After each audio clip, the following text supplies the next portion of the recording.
जब गवर्नमेंट कोई रूल्स और रेगुलेशन लाती है तो बहुत सारी इंडस्ट्रीज को फायदा होता है और बहुत सारी इंडस्ट्रीज को उसका लॉस भी होता है। पर आज हम एक ऐसे अमेंडमेंट के बारे में बात करने जा रहे हैं जो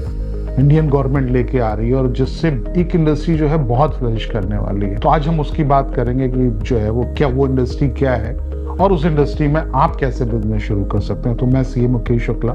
chairman of institute for industrial development, आज बात करेंगे ई वेस्ट पे। ई वेस्ट में बहुत सारा जो है वो चेंजेस गवर्नमेंट लेके आई है। जैसे आप जानते हैं कि ई वेस्ट जो है वो पूरी तरीके से जो है वो ट्रीट नहीं हो पा रहा है। आज भी हिंदुस्तान में जो है वो केवल 30-32% वेस्ट को ही हम ट्रीट कर पा रहे हैं, वो भी अनऑर्गेनाइज सेक्टर में बहुत सारा ई वेस्ट जो है वो पड़ा हुआ रहता है और 67% के आसपास ये वेस्ट जो है अभी भी अनप्रोसेस्ड है। तो आज हम बहुत सारी चीज़ों पे बात करेंगे, वो रूल्स रेगुलेशन गवर्नमेंट क्या लेके आ रही है, उनकी डिफिनीशंस क्या हैं जो आपको जाननी बहुत ज़रूरी है, आपको कैसे वो इफेक्ट करता है अगर आप कोई भी बिजनेस कर रहे हैं जहाँ पे आप कोई भी इलेक्ट्रिक या इलेक्ट्रॉनिक इक्विपमेंट यूज़ कर रहे हैं। एज ए कंज्यूमर आपको क्या जो है वो इसमें देखना चाहिए, समझना चाहिए और क्या आपके लिए अवेयरनेस ज़रूरी है और इसमें क्या क्या बिजनेस मॉडल है, इसमें क्या अपॉर्चुनिटीज़ हैं, इसमें क्या गवर्नमेंट की स्कीम और पॉलिसीज़ हैं। आज हम सब पे जो है वो बहुत डिटेल में बात करेंगे। ई वेस्ट की प्रॉब्लम को गवर्नमेंट ने जो है वो 2011 में एनालिसिस किया, उसके बाद 2016 में जो है वो इसके रूल्स आए और 2022 में जो है वो इसमें अमेंडमेंट होने के बाद फाइनली जो है वो गवर्नमेंट ने एक जो ई वेस्ट मैनेजमेंट के जो रूल्स लाए हैं उसको समझना बहुत ज़रूरी है अगर आप इस बिजनेस को समझना चाहते हैं। अगर कोई भी आदमी किसी जो है वो ई वेस्ट के इलेक्ट्रॉनिक हो या वो आपका इलेक्ट्रिकल वेस्ट हो जिसके मैन्युफैक्चरिंग, सेल, ट्रांसफ़र, परचेज, रिफर्बिशिंग में या डिसमेंटलिंग में, रिसाइकलिंग में या प्रोसेसिंग ऑफ ई वेस्ट में इन्वॉल्व है तो उसको वो सारा जो इस रूल्स में जो है शेड्यूल 1 में दिया गया है उन सारे कंपोनेंट, चाहे वो उस चीज़ का मैन्युफैक्चर कर रहा हो या उसके किसी कंपोनेंट या कंज्यूमेबल्स या पार्ट या स्पेयर्स, किसी की भी वो जो है वो किसी तरीके से असेंबलिंग, मैन्युफैक्चरिंग, फर्निशिंग या उसकी डिसमेंटलिंग कर रहा है तो उसके पर ये सारे के सारे रूल्स लागू होते हैं। इवन अगर आप जो है वो एक यूज़र है और जहाँ पे आप जो है वो एक अच्छे क्वांटम में अगर आप इलेक्ट्रॉनिक इक्विपमेंट यूज़ कर रहे हैं तो भी ये आपको जो है वो ये रूल्स आप पे लागू होते हैं। इसलिए जानना ज़रूरी है कि ये रूल्स क्या है और इसकी डिफिनीशन अलग अलग कैसे कैसे जो है वो इस पर डिफाइन किया गया है, आप कैसे डिफाइन किए गए अगर आप बिजनेस कर रहे हैं। अगर आप 1000 से ज़्यादा के कोई भी जो भी शेड्यूल 1 में डिफाइन किए गए हैं इलेक्ट्रिकल या इलेक्ट्रॉनिक्स इक्विपमेंट अगर आप यूज़ करते हैं तो आप बल्क कंज्यूमर की श्रेणी में आते हैं तो भी आपको जो है वो ये एक्ट और रूल आप पे लागू होता है। तो ये जो है वो रूल्स और के आने के बाद जो है वो आपके पास बहुत सारी बिजनेस अपॉर्चुनिटीज जो है वो आपको दिख रही हैं ई वेस्ट के बिजनेस में, क्योंकि जब ये सभी पे लागू होगा, उन लोगों पे जो एक जो है वो यूज़र है या उन लोगों पे जो इस इंडस्ट्री में मैन्युफैक्चरिंग कर रहे हैं, इवन अगर कोई भी जो है वो इसके असेंबलिंग कर रहा है या रिफर्बिशिंग भी कर रहा है, उस पर भी ये एक्ट लागू होगा और इस एक्ट की बहुत सारी पेनल्टीज हैं। अब हम इस पे बात करेंगे कि इस पे ये किस किस पे लागू होता है और इसके अंदर क्या बिजनेस अपॉर्चुनिटी आने वाली है। ई वेस्ट मैनेजमेंट रूल्स जो है वो जो 2022 आया है वो अप्लीकेबल हो रहा है 1 अप्रैल 2023 से। अगर कोई भी आप जो है वो इंफॉर्मेशन आईटी टेक्नोलॉजी का या आप टेलीकम्युनिकेशन इक्विपमेंट के मैन्युफैक्चरर या उसमें जैसे हमने बताया उसके प्रोड्यूसर, उसके असेंबलर कुछ भी हैं तो आपको यहाँ पे रजिस्ट्रेशन कराना होगा इस एक्ट के तहत। लार्ज और स्मॉल इलेक्ट्रिकल इलेक्ट्रॉनिक्स इक्विपमेंट में भी अगर आप डील कर रहे हैं तो भी आपको कराना पड़ेगा। अगर आप इलेक्ट्रिकल इलेक्ट्रॉनिक टूल्स में डील कर रहे हैं तो भी आपको कराना पड़ेगा और इसलिए आपको ये बिजनेस में बहुत सारी अपॉर्चुनिटीज हैं क्योंकि अब ये मैंडेटरी हो जाएगा इसको रिसाइकिल करना, इसको रिफर्बिश करना, इसको एक रूल्स के तहत लोगों को, हर कंपनी को जो भी इसको मैन्युफैक्चर कर रही है उसको एक सर्टेन कैटेगरी में जाके अपने जो भी इक्विपमेंट्स हैं उसको रिसाइकिल करने का को जो है वो निर्धारित करना होगा। उस कैसे निर्धारित करना होगा इस पर हम बाद में बात करेंगे। जब हम ई वेस्ट की बात करते हैं तो ई वेस्ट जो है वो हम सबको ये लगता है कि जो है वो बहुत ही इसमें जो है वो प्रॉफिटेबल है। हम जो है वो एज ए कंज्यूमर या एज ए यूजर या एज ए पब्लिक हम ये नहीं समझ पा रहे हैं कि ये कितना हानिकारक है। हम ये सोच रहे हैं कि शायद हमारे घर में जो है वो कितने सारे इलेक्ट्रॉनिक गैजेट्स, कितने इलेक्ट्रिकल अप्लायंसेस जो है वेस्ट पड़े हुए हैं, पर हम शायद ये सोचते हैं कि इसका रीयूज होगा हम कभी ना कभी इसको दोबारा यूज करेंगे और हम यूज नहीं करते हैं और वो घर के किसी कोने में जो है वो आपकी हेल्थ को हार्म पहुंचा रहे हैं, क्योंकि उसमें लेड और कैडमियम और मरकरी और बहुत सारी चीजें जो है वो आर्सेनिक टाइप के जो है वो उसमें केमिकल्स हैं जो कहीं ना कहीं आपको नुकसान पहुंचा रहे हैं। और वो आज भी हमारे पास जो है वो घरों के किसी कोने में, ऑफिस के किसी कोने में पड़ा है। जैसा माना जाता है कि अगर टोटल रिसाइकलिंग का जो है वो हम 67% जो है वो उसको पूरे वेस्ट को अभी भी हम अनप्रोसेस्ड रख रहे हैं, उसको रिसाइकिल नहीं कर रहे हैं। और जो छोटा मोटा जो है वो अमाउंट नहीं है, करीब 10 लाख टन के अराउंड जो है वो ई वेस्ट जो है वो अनप्रोसेस्ड रह जाता है। और कहीं ना कहीं ये जो है वो हमारे जो है वो एयर में या हमारे वाटर में या हमारी लैंड की क्वालिटी में और सबसे ज्यादा ह्यूमन हेल्थ को जो है वो नुकसान पहुंचा रहा है। इसलिए गवर्नमेंट ने जो है वो बहुत सारे रूल्स रेगुलेशन इस पे लेके आ रही है। और जो रूल्स हैं वो ये कहते हैं कि जो भी इस ई वेस्ट के पूरे सिस्टम में इन्वॉल्व है, चाहे वो एज ए मैन्युफैक्चरिंग, चाहे एज ए प्रोड्यूसर, चाहे असेंबलर, चाहे रिसाइकलर, उसको इस वेस्ट को ट्रीट करना होगा और उसको अपने आप को रजिस्टर्ड कराना होगा। और इसका जो मूवमेंट है, ये जो मूवमेंट है, जो भी हमारा ई वेस्ट निकल रहा है उसके मूवमेंट पे गवर्नमेंट की नज़र रहेगी। जब वो भी जो है वो कहीं से एज ए यूज़र के पास जाता है और जब वो जो है वो रिफर्बिशर के पास जाता है या वो जो है वो किसी कबाड़ी पास जो अनऑर्गेनाइज सेक्टर है वहाँ जा रहा है, तो इसमें कैसे जो है वो इस वेस्ट को अल्टीमेटली जो है वो रिसाइकलर के पास जाए और इसको जो है वो प्रॉपरली एज पर रूल्स इसको ट्रीट किया जाए, ये गवर्नमेंट का फोकस है। इसलिए इस मूवमेंट के लिए इन सबको या जो बल्क यूजर हैं उनको एक एक्ट के तहत एक जो है वो पोर्टल पे जाके खुद को रजिस्टर्ड कराना है और क्वार्टरली और एनुअली अपने रिटर्न्स फाइल करने हैं। और वो रिटर्न्स जो है वो ये निर्धारित करेंगे कि जो भी वेस्ट हमारा जनरेट हो रहा है वो मूवमेंट होके कहाँ जा रहा है और कैसे ट्रीट किया जा रहा है। और उसमें बहुत सारी लाइबिलिटीज, रिस्पॉन्सिबिलिटीज और पेनल्टीज भी हैं अगर ये जो लोग इस पूरे बिजनेस में इन्वॉल्व हैं अगर प्रॉपरली इसको ट्रीट नहीं करते हैं। तो ये जो है वो ये पूरा प्रोसेस आपको बिजनेस अपॉर्चुनिटी देता है कि आप कैसे इसमें अपने बिजनेस को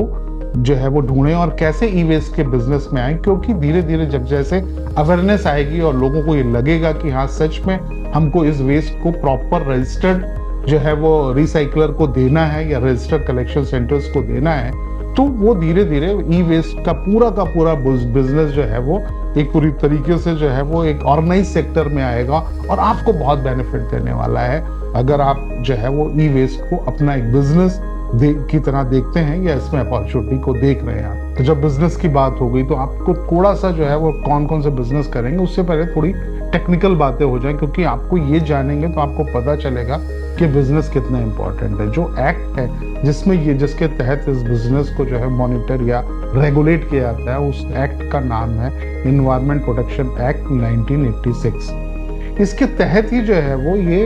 ई वेस्ट रूल्स जो है वो 2022 बनाए गए हैं, जिसके तहत सारे को जो है वो डिफाइन किया गया है इस रूल्स में। तो दो तरीके के लोग हैं जिनके साथ आपको बिजनेस करना है या जिनको ये जानना जरूरी है। तो जब हमने बताया कि मैन्युफैक्चर को जो है इसमें डिफाइन किया गया है। अगर कोई भी आइडेंटिटी है जो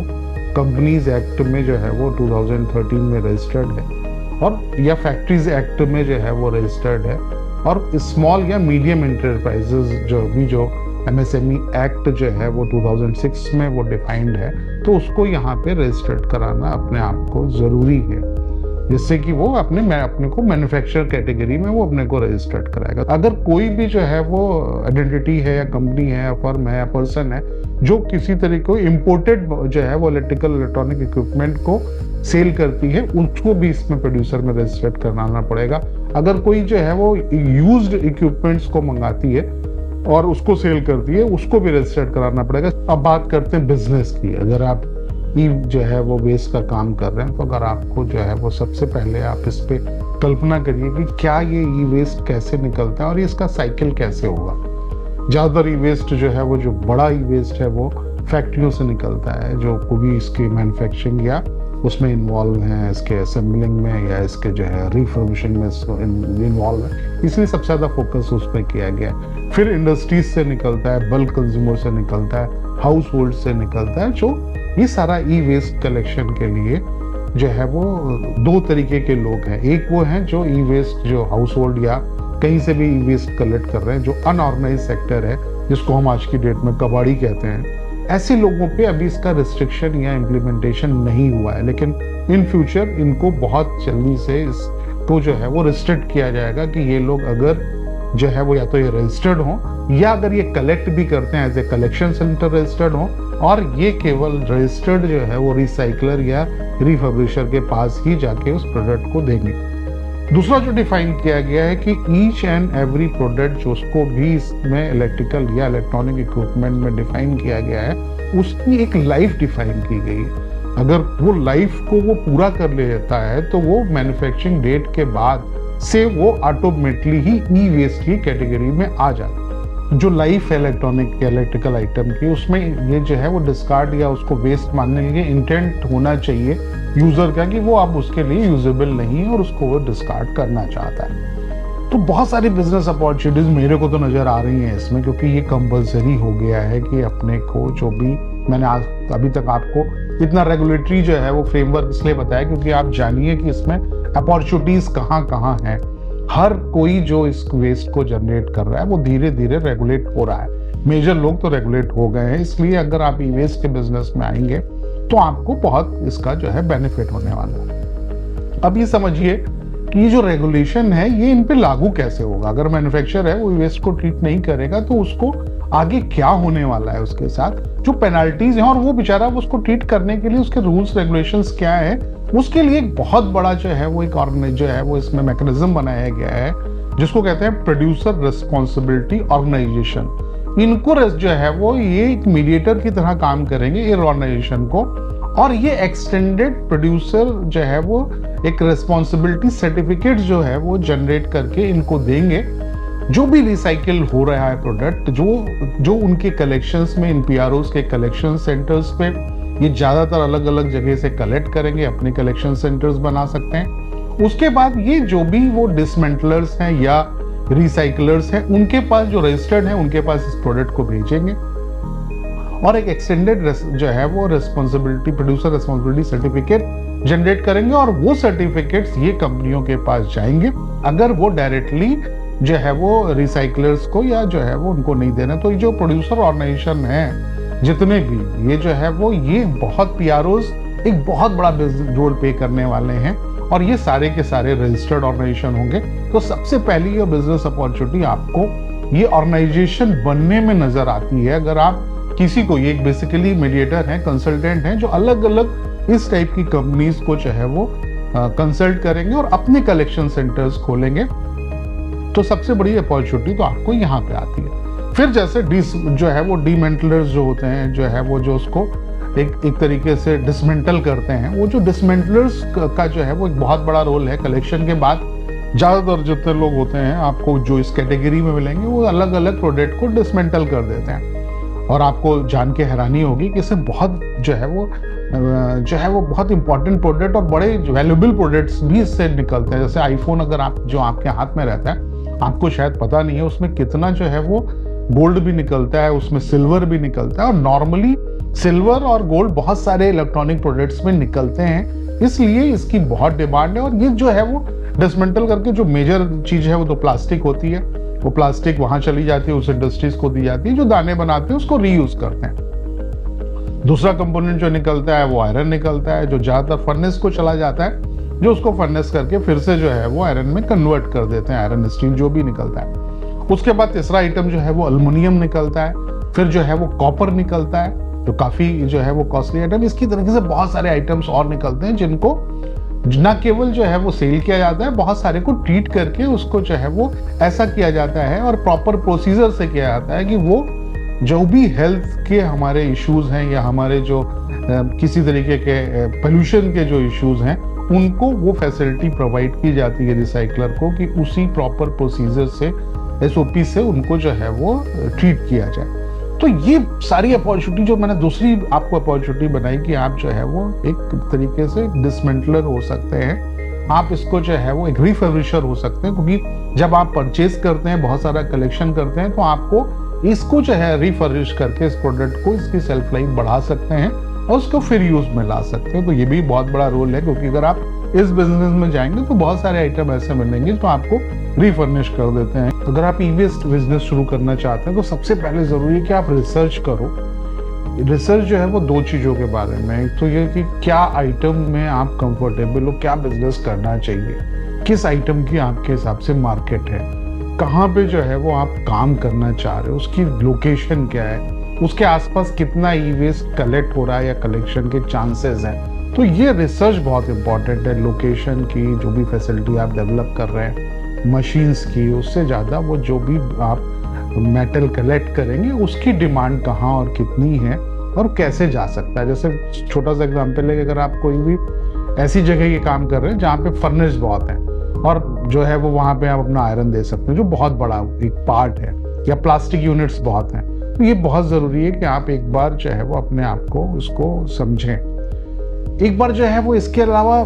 और बिजनेसेस में अगर आप जा रहे हैं, कुछ अगर आप नॉलेज रखते हैं, आपके पास ई वेस्ट का कोई जो है वो, अगर आप कोई ऐसा कोर्स कर रखा है या आप केमिकल इंडस्ट्री को बिलोंग करते हैं, तो आप कोशिश करिए एज ए कंसल्टेंसी बिजनेस में जाइए। जो PROs हैं वहाँ जा सकते हैं, आप जो है असेस मैनेजमेंट में लग सकते हैं, डेटा कलेक्शन का ये काम कर सकते हैं, रिसर्च के लिए बहुत चाहिए होता है। इसके अलावा रिफर्बिशिंग बिजनेस के लिए भी बहुत सारा जो है वो अलग अलग आइटम्स की डिटेलिंग जो है वो एक बहुत अच्छा बिजनेस हो सकता है कि आप इसको कैसे, कहाँ से क्या आइटम मंगा के और रिफर्बिश करके आप उसको बेच सकें। एक इसमें लॉजिस्टिक का भी एक बहुत अच्छा सपोर्ट हो सकता है कि आप जहाँ से भी इसको, क्योंकि ये दोनों तरीके से जो है वो लॉजिस्टिक होता है कि कलेक्शन के लिए भी लॉजिस्टिक लगता है, जब डिसमेंटलर या रिसाइकलर के पास जाता है तब भी लॉजिस्टिक लगता है, और जब भी आप उसको मेटल को कलेक्ट करके आगे पहुंचाते हैं तो वहां पे भी जो है वो एक जो है वो पूरा लॉजिस्टिक लगता है। तो लॉजिस्टिक बिजनेस में इसका एक बहुत बड़ा रोल है जहां पे आप इसको सोच सकते हैं। फिर आप जब स्टार्ट करने जा रहे हैं, आपका अमाउंट कितना है उस पर भी ये बिजनेस डिपेंड करता है कि अगर आप छोटा अमाउंट इन्वेस्ट करना चाहते हैं तो आप जो है वो कलेक्शन सेंटर खोल सकते हैं, उससे ज़्यादा आप करना चाहते हैं तो आप जो है डिसमेंटलर हो सकते हैं, आप उससे ज़्यादा करना चाहते हैं तो आप जो है रिसाइकलर हो सकते हैं। अगर आप और इन्वेस्टमेंट करके इक्विपमेंट्स खरीदते करके और रिफर्निश करके उसको एक लाइफ उसकी बढ़ा के बेचना चाहते हैं तो शायद आपको और इन्वेस्ट लगेगा। तो आपके इन्वेस्टमेंट पे भी ये बहुत कुछ डिपेंड करता है कि आप इस बिजनेस को कैसे कर सकते हैं। इसके अलावा जब आप जो है वो एक रिसाइकिल बिजनेस स्टैब्लिश कर रहे हैं तो आपको ये भी जानना ज़रूरी है कि रिसाइकलिंग के लिए आपके पास क्या क्या इक्विपमेंट और क्या क्या प्रोसीजर होना चाहिए, वो मैं आपको बता रहा हूँ। ई वेस्ट जो है वो, जैसे आप बताया कि आपको ई वेस्ट बहुत सारे इलेक्ट्रॉनिक और जितने भी इलेक्ट्रिकल इक्विपमेंट्स हैं वो सब मिला के ई वेस्ट होता है। तो ई वेस्ट का ट्रीट करना है, रिसाइकिल करने जा रहे हैं तो आपको सबसे ज़्यादा आपका जो फोकस होता है कि कितना उसमें से क्या क्या आइटम्स को आप प्रॉपरली सेग्रीगेट कर सकें, और जिसमें ज़्यादा फोकस होता है आपको मेटल पे। इस मेटल में जो है वो सबसे ज़्यादा पोर्शन आयरन का होता है, कॉपर का होता है, एल्युमिनियम का होता है, और कुछ केसेस में इसमें गोल्ड, सिल्वर और कुछ और जो है प्राइसेस आइटम्स भी निकलते हैं। और सबसे ज़्यादा जिसको क्वांटिटी वाइज कह सकते हैं वो प्लास्टिक होता है। तो सेग्रीगेशन करने के लिए इसको जो है वो हम इसकी शेडिंग करते हैं, इसको डिसमेंटल करते हैं अकॉर्डिंग टू द इक्विपमेंट, किस टाइप का इक्विपमेंट है उसके हिसाब से हम उसको ट्रीट करते हैं। और उस ट्रीट करने के बाद जब हम जो आइटम्स हमारे पास आते हैं उसको हम शेडिंग करके उसको कोशिश करते हैं कि 4-5 पार्टों में बांटें। और जब बांटते हैं तो इसमें बहुत सारा, जो आप एक वीडियो के तहत भी हम आपको दिखाने जा रहे हैं, जिसमें आप देखेंगे कि पूरा जो है वो इस आइटम को डिसमेंटल करने के बाद अलग अलग मशीन्स को ये दिया जाता है। जहाँ पे प्लास्टिक है तो वो प्लास्टिक आपको उसके जो है वो ग्रैन्यूल बनाने को, या उसके छोटे जो ग्रैन्यूल बनाने की कंपनी के लिए जो मटेरियल हम जितना जो है वो शेडिंग करके उसको भेज सकते हैं, वहाँ कोशिश करते हैं। बहुत सारे सेंसर्स लगे होते हैं जो ग्लास अलग करता है और मेटल को सेंस करता है। इसके अलावा जो है वो जो प्लास्टिक है उसको हम जो है वो अलग सेंस करते हैं, वो लाइट होती है क्योंकि वेट से इसका सेग्रीगेशन होता है। तो उसके अलावा एल्युमिनियम और कॉपर को भी हम उसके जो है वो मशीन से अलग करते हैं। और जो सबसे इम्पोर्टेंट है कि हमारे पास जो और मेटल बचती है उसको हम जो है फर्नेस में डिसमेंट जो है वो उसकी मेल्टिंग करते हैं, और मेल्टिंग करने के बाद हम अलग अलग उसकी मेटल्स को अलग कर लेते हैं, और जो मेटल अलग अलग हो जाती है उसको हम आगे जो है वो भेजते हैं। ये पूरा प्रोसेस है जिसको ज़रूरी है कि आप ये समझें कि ये जो भी हम जहाँ पे भी आगे इसको भेजते हैं वो सारे के सारे जो है वो आगे रिसाइकलर हो सकते हैं या आपकी एक्सटेंडेड मशीन्स हो सकती हैं जो उस प्रोसेस को कर रही हैं। और जो भी ये अगर आप किसी भी रिसाइकलर को आगे इसको भेजते हैं, क्योंकि बहुत सारे लोग जो है वो कॉपर में डील करते हैं, कुछ एल्युमिनियम में, कुछ प्लास्टिक में, तो इनको अलग अलग भेजा जा सकता है। पर ये सारे के सारे रिसाइकलर जो होते हैं वो रजिस्टर्ड होने चाहिए और आप अपने जो ई वेस्ट के अकॉर्डिंग अपनी रिसाइकलिंग यूनिट्स की मशीनों को भी डिजाइन कर सकते हैं, उनको परचेज कर सकते हैं कि आपका अल्टीमेट ऑब्जेक्ट क्या है, उसके अकॉर्डिंग। जरूरी नहीं कि हर आइटम की रिसाइकलिंग आप करें, क्योंकि आप रजिस्टर्ड हैं और आप रजिस्टर्ड रिसाइकलर को ये प्रोडक्ट जो है वो आराम से भेज सकते हैं। और जो मेन प्रोडक्ट का जो है, जिसका मेन हम ये पूरा एपिसोड पे जिससे बात कर रहे हैं, वो रिसाइकलर है। आप ई वेस्ट रिसाइकलर हो सकते हैं, जो आप पूरे के पूरे प्रोडक्ट को खुद प्रोसेस करके उसको जो है वो फुल अपने जो है वो अलग अलग प्रोसेसिंग यूनिट लगा के, कहीं पे आप मदरबोर्ड प्रोसेस करेंगे, कहीं कॉपर प्रोसेस करेंगे, कहीं पे आप ग्लास प्रोसेस करेंगे और अलग अलग जो है वो प्लास्टिक को प्रोसेस करेंगे। और सारा प्रोसेसिंग यूनिट्स आप अपने इन्वेस्टमेंट के अकॉर्डिंग डिफाइन करके और एक बहुत बड़ा जो है वो रिसाइकलर बिजनेस एस्टैब्लिश कर सकते हैं। तो ई वेस्ट जो है वो एक नया बिजनेस अपॉर्चुनिटी आपके सामने दिख रही है और इसमें सेंट्रल पोल्यूशन बोर्ड जो है वो बहुत बड़ा रोल अदा करने जा रहा है, क्योंकि कर ही रहा है। आपको इससे लाइसेंसेस चाहिए, इनसे उन सारे जहाँ जहाँ ये रजिस्टर्ड होंगे उस पे ये इनकी नज़र है, ई वेस्ट के मूवमेंट पे इनकी नज़र है, इस पे कंप्लाइंसेस पे इनकी नज़र है और बहुत जो है वो पेनल्टीज भी इन पे ये आप पे लगा सकते हैं। और नॉर्मली ई वेस्ट को जो है वो जो रखने की आपके पास ड्यूरेशन है जहाँ तक, वो सिर्फ 180 डेज है। अगर आपके पास किसी तरीके की ई वेस्ट है तो आपको उसको डिस्कार्ड या रिसाइकिल करना ही होगा। 180 डेज तक आपके अपने कंपाउंड में, अपनी फैक्ट्री में उसको रख सकते हैं। अगर पोल्यूशन बोर्ड चाहता है तो उसको अगले 6 महीने तक के जो है वो एक्सटेंड कर सकता है। उसके बाद आपके पास जो है वो कंपनसेशन और पेनल्टीज लग सकती हैं,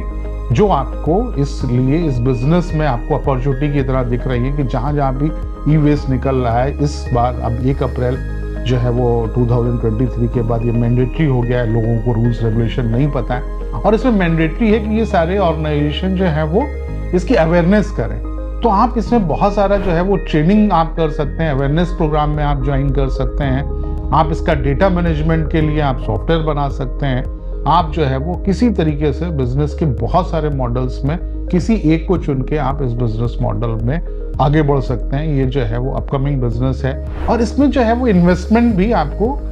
अलग अलग है। अगर आप कोई भी कहता है कि हम कैसे इसको शुरू कर सकते हैं, तो बहुत इंपॉर्टेंट है आप एक छोटी सी फैसिलिटी डेवलप करके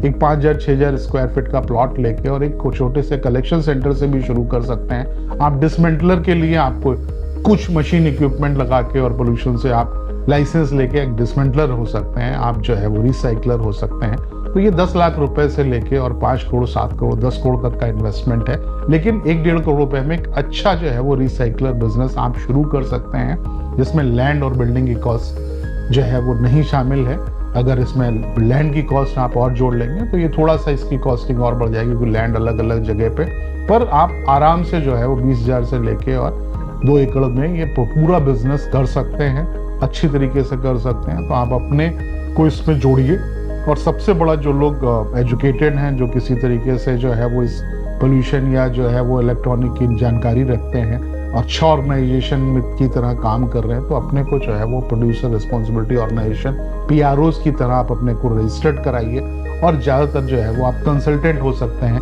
इस तरीके के मैन्युफैक्चरर और जो प्रोड्यूसर्स हैं उनको आप बहुत अच्छी कंसल्टेंसी दे सकते हैं, कलेक्शन सेंटर्स भी खोल सकते हैं और सबसे इम्पोर्टेंट सर्टिफिकेट्स को जो है वो आप दे सकते हैं, जिनकी आगे इनको बहुत रिक्वायरमेंट पड़ने वाली है। ये था पूरा ई वेस्ट पे अवेयरनेस के लिए बेसिकली, और बिजनेस अपॉर्चुनिटी की जो है वो जानकारी के लिए आप ढूंढिए और आपको जो है वो ज़रूर इसमें कहीं ना कहीं आपका अपने जो है वो अपने चॉइस का बिजनेस ज़रूर मिलेगा।